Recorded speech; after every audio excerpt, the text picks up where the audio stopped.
Pessoal, boa noite.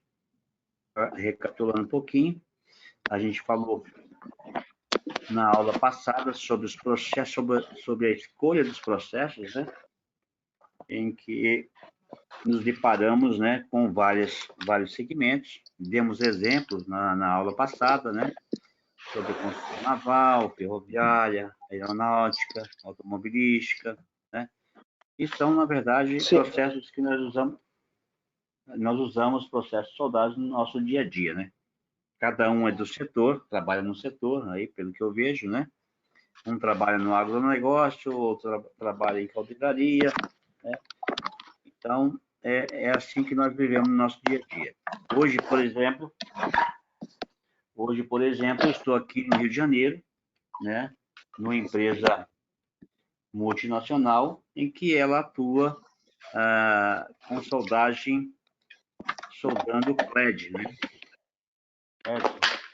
TIG orbital, já ouviram falar? Então, é uma empresa da área de petróleo e gás, em que ela faz a soldagem TIG orbital para fazer o CLED, né? É uma proteção,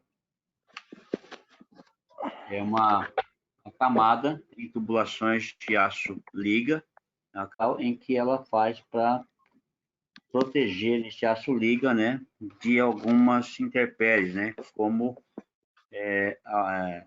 estar no fundo do mar, né? Eles trabalham com árvore de Natal e eles fazem esse CLED aí para proteger a tubulação, né, de oxidação, de ataque corrosivo, etc. Como que é o nome do processo, Ademir? É TIG orbital. É soldagem CLED, né? GLED? CLAD. Ah, tá, GLED. Isso. É uma camada em cima do... é um amanteigamento, né? De um amanteigamento externo, na verdade, né? A Mas adiciona material? Oi, adiciona material. Deixa eu lembrar um material aqui que acabou fugindo do contexto, que acabou fugindo aqui o nome do material. Mas eles fazem, né? Eles colocam como se fosse um inox, né? É um material especial que eles fazem essa proteção em tubulações que vão no fundo do mar, né? Já ouviram falar de árvore de Natal? Não. Árvore de Natal molhada ou seca são equipamentos que são usados no segmento subsea, né? Tá? Então, esses equipamentos eles vão submersos. Tá? Entendi. Deixa eu só ver se eu tenho alguma coisa aqui.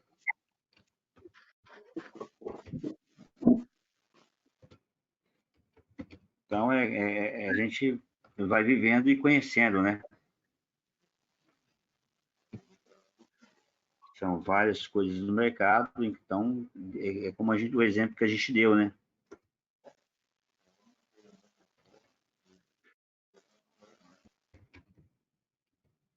Um minutinho aqui, que eu vou mostrar para vocês aqui uma foto que até foi tirada hoje, a evolução das árvores de Natal, na verdade, né?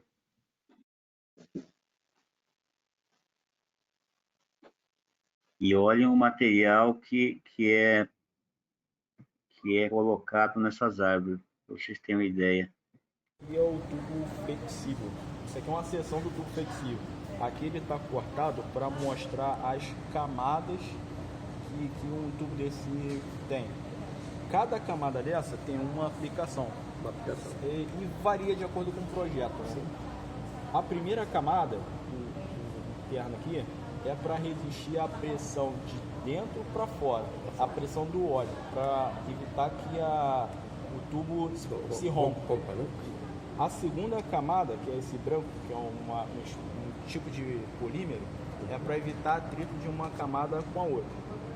A segunda camada ali de metal, a gente está vendo ali que é em formato de espiral, é o contrário, é para resistir à pressão de fora para dentro.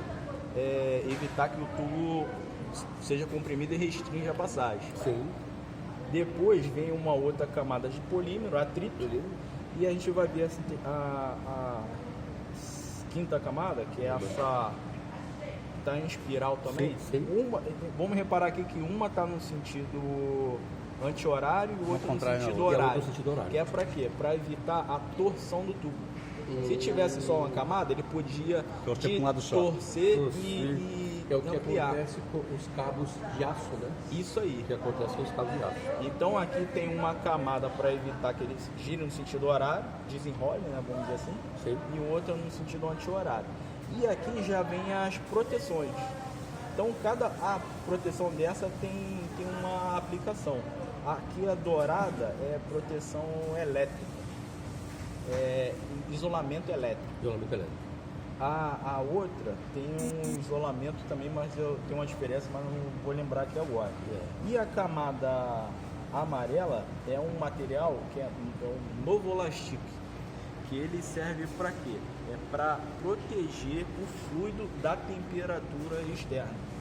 A gente está falando de um flexível que está até 3.000 metros de profundidade. Então lá embaixo a temperatura é muito baixa. Se o óleo resfriar, o que acontece com ele? Ele vai aumentar a densidade e ele não vai fluir. Então a gente tem que manter ele na temperatura adequada para ele fluir. Senão ele vira uma espécie de graxa, né? Então travou tudo, parou ali. Então tem essa última camada, que é o Novolastic, são duas camadas, para proteger da baixa temperatura. Controle. Esse aqui foi usado no projeto da Anadar. O que ele tem? A gente tem vários tubos ali que são para comandos hidráulicos. Então cada tubo desse é uma linha que ela vai servir para pressurizar alguma parte do manifold, da árvore de Natal, do plástico, para fazer o controle hidráulico. E tem os fios elétricos, que é a mesma coisa, né? Para mandar sinal elétrico, comandar alguma válvula do equipamento.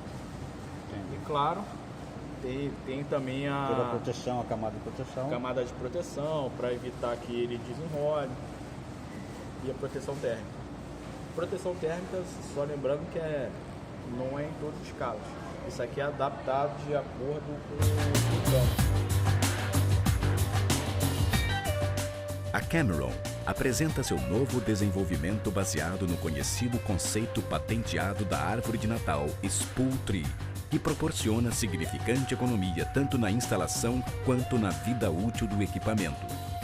Este desenvolvimento elimina a necessidade de adaptadores para diferentes interfaces com a cabeça de poço, testando esta interface antes da instalação da coluna de produção e facilitando o light workover, bem como evita a recuperação da árvore para workover na coluna. O tempo de instalação é sensivelmente reduzido, devido à eliminação do adaptador da cabeça de poço. A segurança durante as operações de instalação é incrementada devido à redução da quantidade de equipamentos manuseados e instalados pela sonda.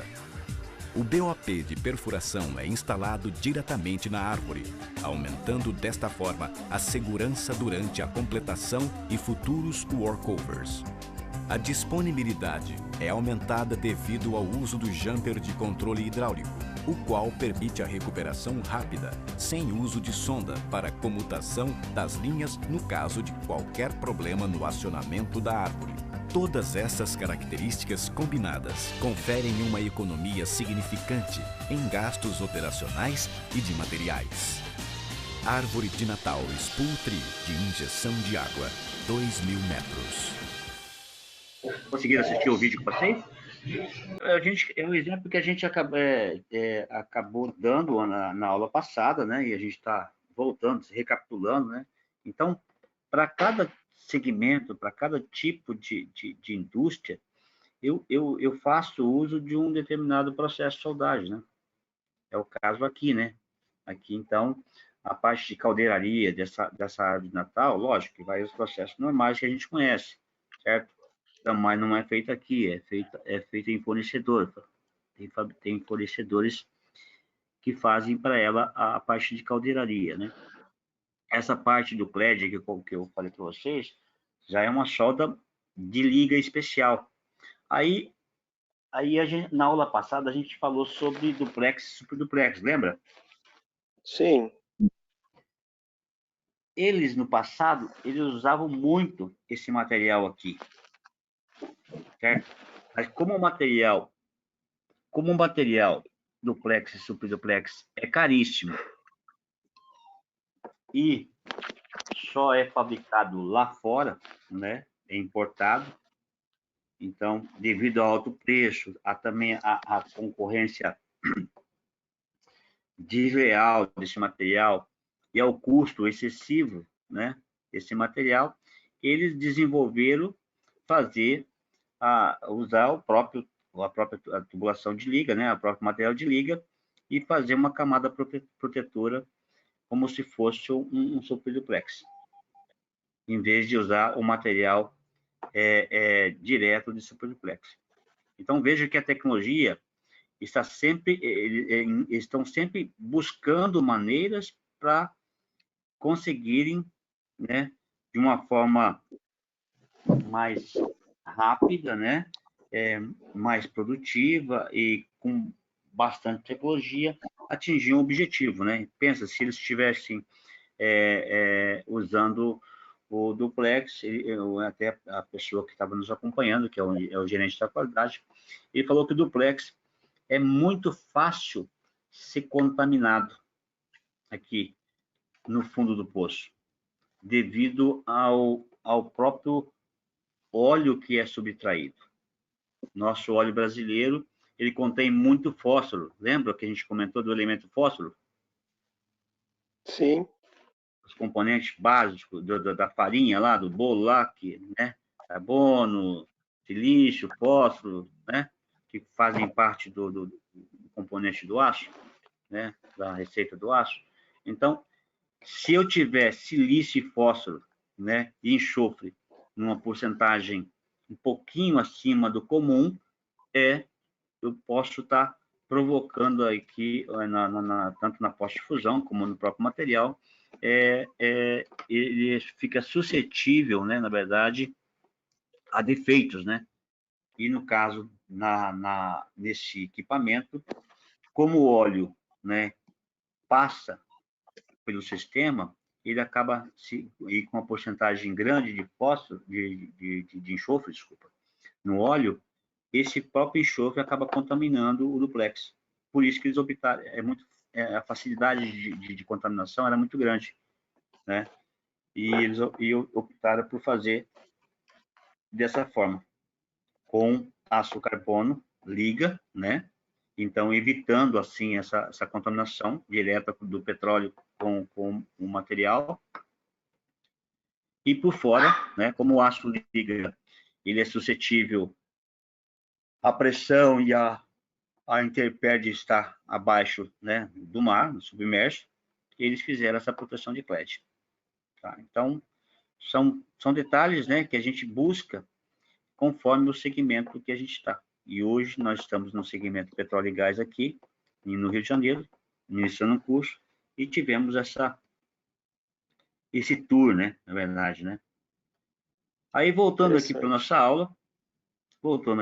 aula, né, a gente falou de soldabilidade, né? Tudo envolve soldabilidade, correto? A gente vai avançar no processo, certo? Então, se eu não conhecer o meu material, né, no caso do pessoal aqui, eles têm um laboratório que estão diretamente, todos os dias, né, estudando todos os materiais que eles usam para buscar sempre uma maneira mais fácil de fazer as coisas, né? Então, eu devo aqui, no caso deles aqui, eles só trabalham com aços ligas. Imagine a soldagem desses aços ligas, né? Certo? Com relação à solda orbital, vocês já viram aqueles vídeos de arco submerso? Sim, eu já. Inclusive, acho que tem de vídeo de apoio aí, né? Na plataforma. É muito parecido o processo. Não é um soldador. É um cabeçote, né? É um cabeçote, é um operador. O operador prepara a peça, né? Prepara a peça e a peça fica girando ali, né? Como se fosse no processo de arco submerso é muito parecido, né? É totalmente semi-automático porque tem a mão do operador por trás, né? Ele que faz ali o liga e desliga da máquina, o alinhamento e tudo mais. Né? Se eu não me engano, tem no vídeo de apoio sobre o solda TIG, não é? Isso, correto, tem. Tem, e tem também a parte do arco submerso também, que estou falando, né? Então, normalmente, quando nós se envolvemos com esse tipo de operação, o soldador, ele deixa de soldador e se trata de um operador, né? Tá? Sim. Porque ele ele liga e desliga, e faz o equilíbrio ali, o alinhamento da máquina com o cabeçote e tudo mais. Vamos lá. Então, dando continuidade à nossa aula, se eu tenho um material, como a gente falou aqui do nosso amigo, do nosso cliente aqui, que é a Tecnip PMC, né? Normalmente eu tenho material de aço liga, eu soldo material de aço liga, e eu estou sempre preocupado em quê? Em controlar a temperatura de aquecimento, sempre buscando, né, um procedimento certificado e qualificado, em que normalmente eu vou ter ali um pré-aquecimento antes de iniciar a soldagem, né? E um controle de interpasse, né? Que a gente chama de controlar a interpasse. Por quê? Porque eu também não posso não posso deixar essa temperatura subir muito, porque ela acaba provocando algum defeito, alguma descontinuidade na solda, certo? Então, o pré-aquecimento, a gente já falou, a gente já comentou na outra sala, na outra aula. O pré-aquecimento é para dar aquela, na verdade, é para dar uma maciada no material, para que eu receba o material de adição, tá? Com a temperatura de 200, 300 graus, chega muitas vezes até 300 graus, essas ligas especiais que a gente está falando, né? É dado antes em toda a região que vai ser soldado, né? E eu vou, por exemplo, controlar, dou um passe, o interpasse não pode ultrapassar, por exemplo, de 250 graus, né? Se ultrapassar, eu paro um pouco a solda, vou tomar uma água, vou tomar um café, né? Para depois eu continuar dando outro passe, certo? E logo, muitas vezes eu tenho a pós-soldagem, né?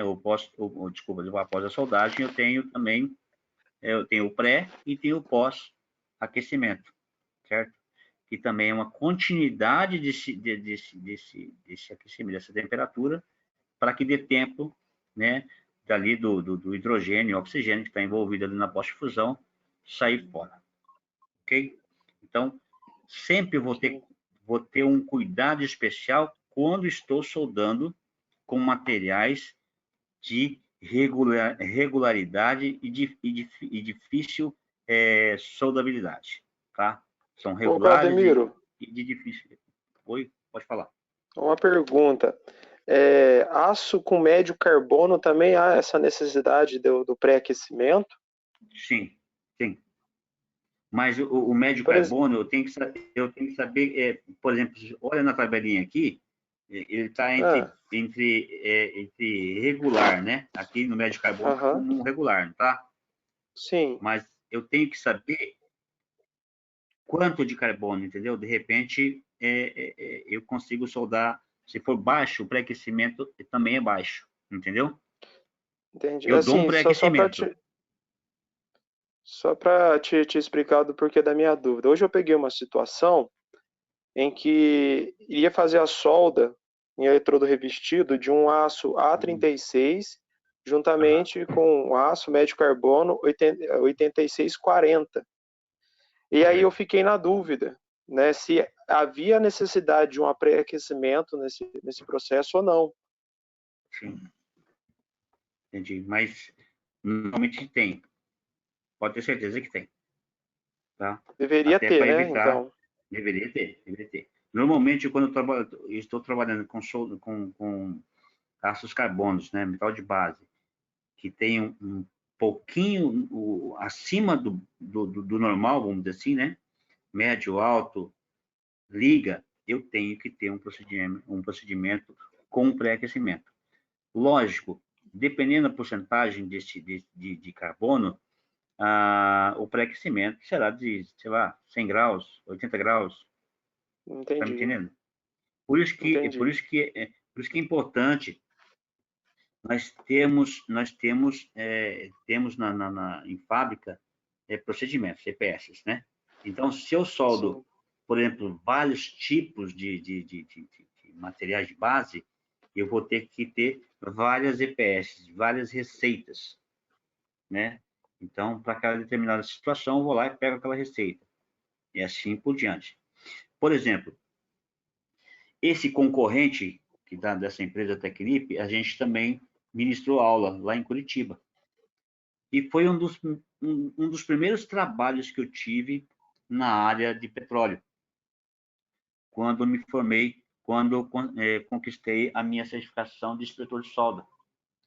Eu lembro que era quase um livro, juntando todas as EPS, né? Porque o concorrente dele também fabrica a árvore de Natal molhada, certo? Que é a Aker. Alguém já ouviu falar? Aker não, Verne. Hoje é Aker Solution, né? A planta fica em São José dos Pinhais. Antigamente ficava em Curitiba. Então, eu tive o prazer de trabalhar com essa empresa em 2004, certo? E ela tinha no seu portfólio, acho que mais de 60 EPS. Por quê?